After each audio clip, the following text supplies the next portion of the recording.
Dexter's Laboratory is one of my all-time favourite cartoons. Created by Gendy Tartakovsky, it was the first animated series to launch under Cartoon Network's Cartoon Cartoons brand in 1995, and its fun premise quickly struck a chord with me at a really young age. It was about a boy genius called Dexter who had a secret laboratory in his bedroom, and that's about all you needed to know.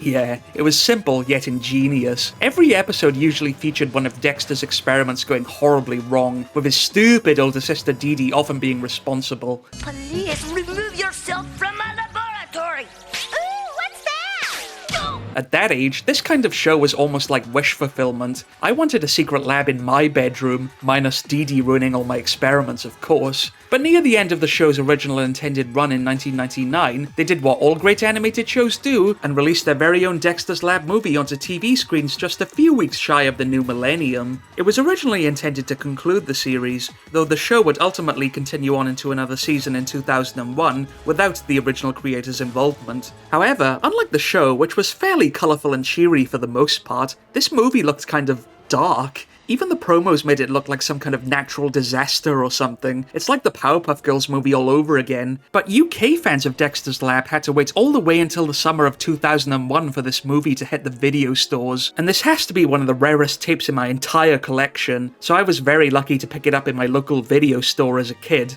It came from a place called Choices Video, actually. Now who remembers that? Actually, the cover is kind of amusing. Like, I love how it says the first Dexter movie ever! Like, one day there's gonna be a whole Dexter cinematic universe or something. They always used to love doing that. Like Pokemon the first movie, Doug's first movie. Talk about hedging your bets. So how dark was this Dexter movie? Well, let's take a little ego trip into the past and find out. I wish I could say a tape this rare had some kind of amazing trailer reel, but this time, it's all a bit of the same. Just another Harry Potter trailer, which I think is the first time I was ever exposed to the series, and a promo for some Pokemon VHS tapes. The Pokemon TV series is yours to own on video! Actually, this one is kind of weird. Like, I wasn't really a huge fan of the anime, so it's pretty bad that I know this promo better than the actual show. It's like every cheesy pun is still trapped in my head. Shocking, isn't it? And get a load of just how many episodes they actually put on these tapes. There are 30 fantastic adventures on 10 tapes! Yeah, 3 episodes a tape. Just 3. Could you imagine if they were still making these tapes now? At the time of writing this episode, there are 1,281 episodes of Pokemon, which would mean you'd need 427 volumes. Good thing I bought that big warehouse when I was 5. Yours to own on video! Perhaps the most interesting thing about this tape is that it actually features 4 episodes of Dexter's Lab at the start, probably because the movie isn't actually a movie at all, and more of a special at roughly 50 minutes in length, so they needed something extra to pad out the runtime. In fact, they even mention it on the back cover, Cartoon Network Bonus Tunes. I remember telling my dad about this on the way home from the video shop, and he was like, "What? Bonus tools?" Yeah, like you open the box up and there's a bunch of tools inside. Good one, Dad. First up is Game Over, where Dexter gets given an old video game by his dad, only for it to unleash Master Computer, an evil virus that takes over his lab. I, Master Computer, have plenty of cyberspace in which to expand my evil powers. I like how this one is kind of a throwback to the 90s video game era, like Dexter practically has a Sega Mega Drive there. I had one of those. I grew up with it in the early 2000s. I had a backwards childhood. But with the virus out to delete Dexter, this episode is full of video game references, and I like how for him it's this crazy Tron adventure, while to anyone else, it just looks like a cheap video game. Time for some quick maneuvering! Anyway, Dexter manages to send a Star Wars parody to his sister Dee Dee and gets her to save his skin. Well, sort of. You said if I won, you wouldn't get mad if I beat you at video games, right? Oh no. No, Dee Dee, no! Cartoon Writing 101. Never give the main character what they want. When I was young, I used to hate endings like this. I always wanted Dexter to win, but I suppose the failure only endeared us to him more. Dream Machine. In this one, Dexter is suffering from constant nightmares and builds a huge dream machine to make sure he sleeps through the night, where he gets to live out his fantasy of being the smartest boy in the universe. Hurry, Dexter! You have only 30 seconds to complete the test! This one is quite a relatable childhood dilemma. I used to dream about messing up in school all the time. In fact, I still have dreams about school, and I haven't been near a classroom for years. Weird. Still, with Dee Dee in charge of the dream machine, it doesn't take long for Dexter's fantasy to turn back into a crazy nightmare, where Dee Dee is the master of all creation? I'm the ultimate grandfather of all knowledge! You know what? I would actually accept this as the meaning of life. Oh, and then it ends with Dexter falling naked through the air, with only a leaf to preserve his modesty. Please, Dee Dee! Please, Dee Dee! That was really weird as a kid, and it's still pretty weird now. Dollhouse drama. I always liked this one. Dexter's day is going so well that he suspects Dee Dee is plotting to destroy his lab, so he shrinks himself down to go undercover and spy on her. Only he quickly loses touch with reality and starts living out life as a toy, forming a relationship with Dee Dee's favourite doll, Darby. Aren't you going to kiss your blushing bride good morning? Okay. It's fun how insane Dexter goes in this one. It starts off simple enough where he thinks a plastic sticker is breakfast, but then he's smooching with his doll, driving a toy car, visiting the ghost of Sarah Ravencroft, and he even kills one of his own toys when he thinks Darby is cheating on him. On the hand of my wife, you rat! Of course, it all ends in tears when Dexter grows back to normal size, only now his mind is lost forever. It's okay, my sweet. Go back to sleep. You need your rest. And with that creepy ending, I think we'll close the door on this episode. Finally, there's the big cheese, or as most people probably know this one, Omelette de fromage, omelette de fromage, omelette de fromage, omelette de fromage. Yes, Dexter needs to study for his French exam, so he builds a giant brain device, like you do, but it malfunctions and implants just 3 words in his mind. Omelette de fromage? Hey, that's right, the city of omelette du fromage! This one is just so bizarre. I guess it's a good way to learn the French for cheese omelette, but other than that, it's just Dexter saying the same phrase over and over again. I can kind of feel myself going crazy just watching it. Omelette de fromage! Omelette de fromage! Apparently, it's the meaning to everything. Every situation and problem can just be solved by saying Omelette de fromage. It even turns Dexter into a giant celebrity. Yes, he becomes the most famous boy in the whole world just by saying Omelette de fromage! Goodness me, maybe everyone should start saying it. It's like the universal language. There's nothing it can't do. Nothing, that is, except get Dexter back into his lab again. Omelette de fromage. Access denied. Laboratory will self-destruct in 10 seconds. Yes, cartoon writing 101, my friends. The one thing Dexter needs, and he can't have it. His lab goes up in smoke, and that's all I can say. That's all you can say! That's all you can say! That's all you can say! But on to the movie, and what a stark contrast the opening of this movie is to the show. All the imagery is dark and dreary, and it has this really dramatic score running through the whole thing.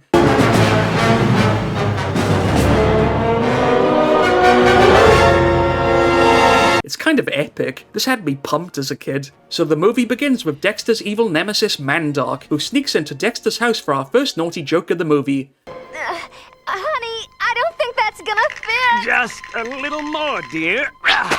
Got it. 2 minutes, not bad. Mandark slithers into Dexter's lab and tries to steal his latest experiment, the Neuroatomic Protocore. I don't know what's harder to pronounce, Neuroatomic Protocore or Ectomorphicons. You decide. Unhand that neuroatomic protocol, Mandar!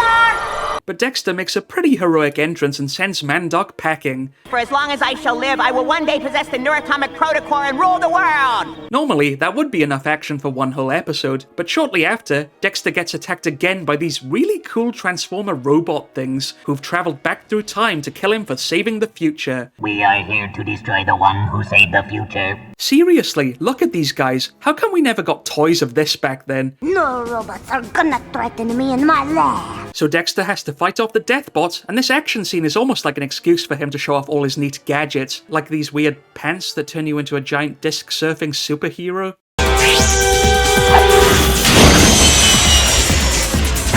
Don't ask me to explain that one. And I love the callbacks to past episodes, like the dodgeball mech and the giant Dexter Zord. It's like Dexter's greatest hits in this movie.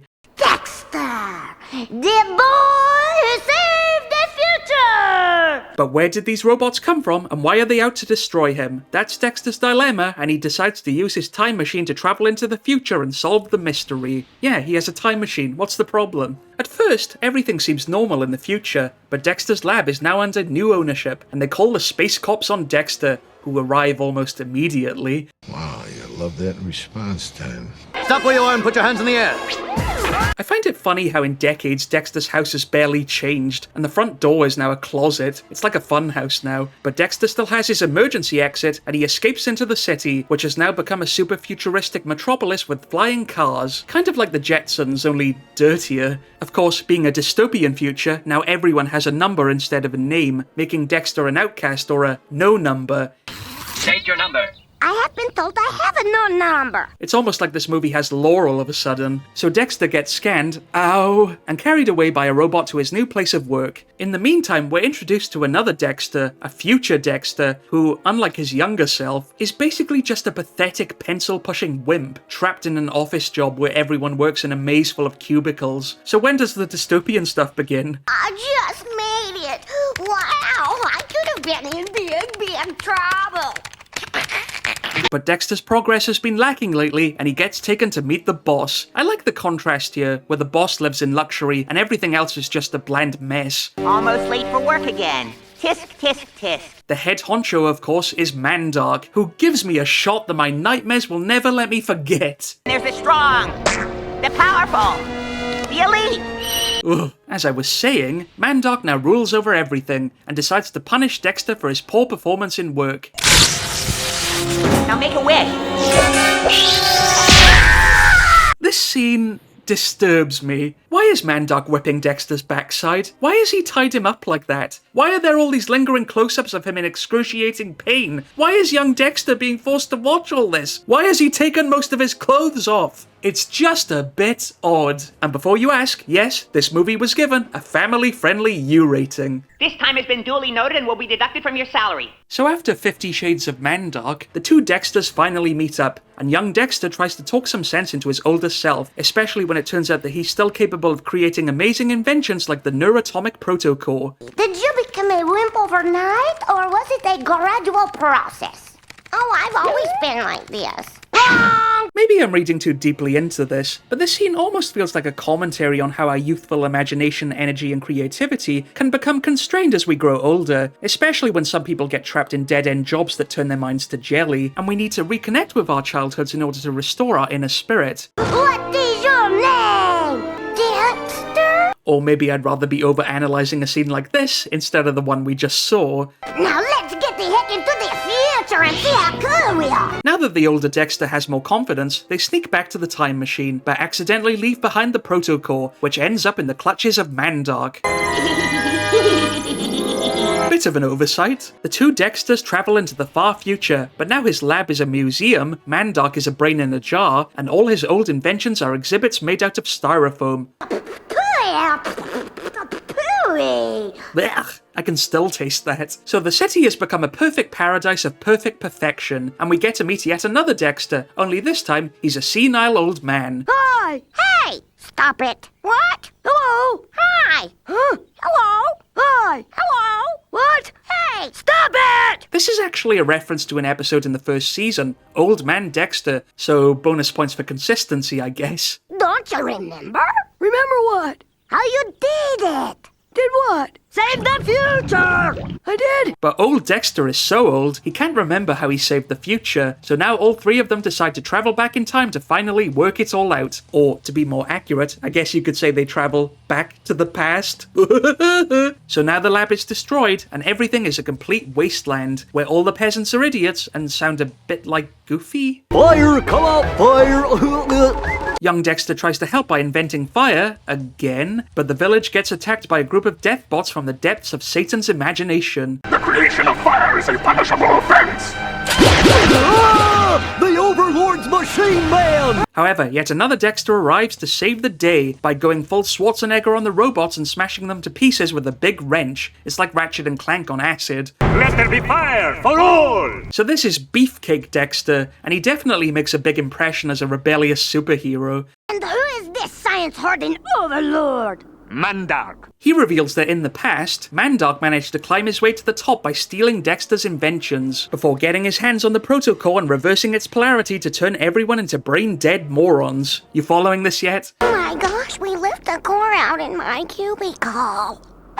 So basically, the core corrupted Mandark's mind and transformed him into this demented evil overlord who controls everything. It's a great backstory for a villain. It's so deliciously twisted. It was as though he just reached down and raked the earth clean, hoarding all science, all knowledge for himself. Meanwhile, to escape Mandark's influence, the wimpy Dexter clawed his way underground and basically spent years digging and digging until he became this amazingly strong action hero. It's completely bonkers, but I like it. It's been a fight just to survive. So when you put the pieces of the plot together, it does all kind of make sense, even when having 4 Dexters around might seem kind of confusing. With the power of the lab plus the genius of me times 4 equals the cataclysmic collapse of the Overlord's empire of oppression! Yeah! But 4 heads is better than 1, and they all team up to take on Mandark, building themselves a big giant robot that I really wish they'd made a toy out of. You could have had a whole line of action figures from this movie. Was the merch department at Cartoon Network just asleep on that day? This is it, Dexters. We're going in! Team Dexter storms Mandark's fortress, and of course we get an even bigger and better action sequence as all kinds of obstacles get thrown at them. Laser guns, death robots, they get attacked by Sawblaze. If you get that, I like you. In fact, they even have to fight these weird tentacle monsters, because I guess you can't have a cartoon without weird tentacle monsters. And talk about a gauntlet of death, because this robot gets destroyed by the end. It's literally limping on one leg by the time they reach Mandark's headquarters. It's awesome. Now it's just you, me, and me. So we finally meet the evil overlord himself, and Mandark has certainly changed his look. Now he's a huge slob who bathes in a pool full of lava, and he needs a big rusty hook to carry him around. I have no complaints with this whatsoever. So, Dexter, you thought quadrupling your brain power would be enough to defeat me? Time for the final fight, but Mandark has one last trick up his sleeve and brings his own past and future selves to even up the score.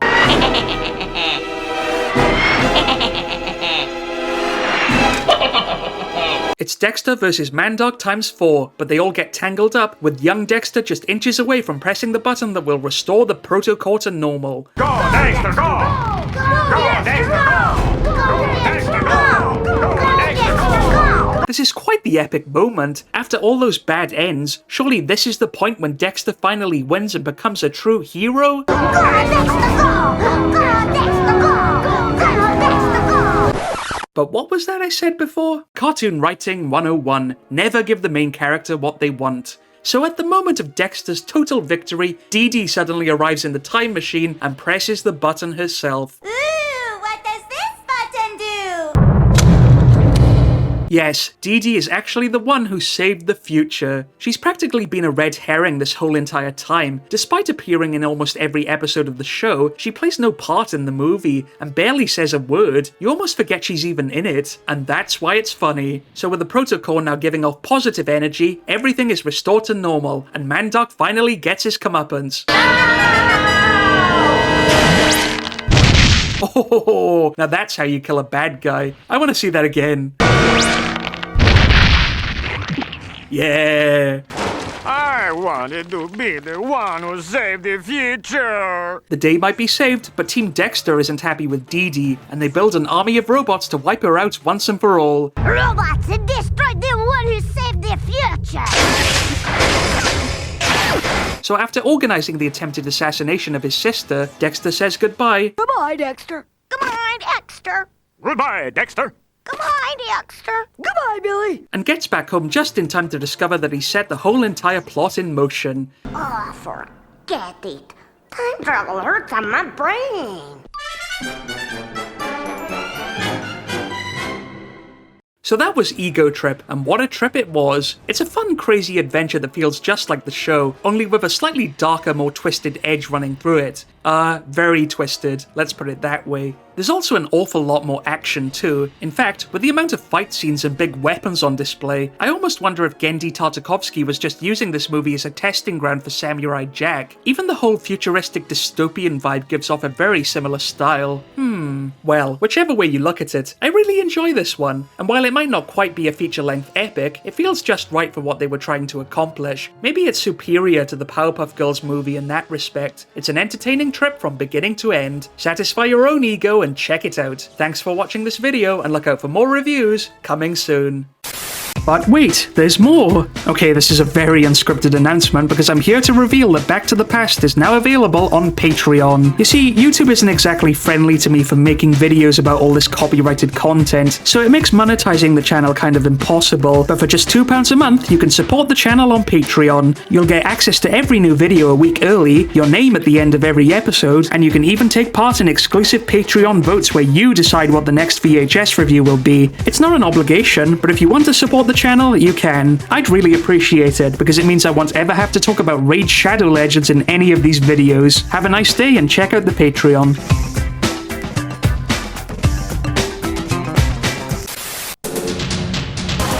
Did you enjoy this video? Let me know what you liked in the comments. Don't forget to like and subscribe, follow the channel on Twitter, support me on Patreon for early access to new episodes, and remember you can buy all kinds of old stuff from the official Back to the Past eBay store. See you next time.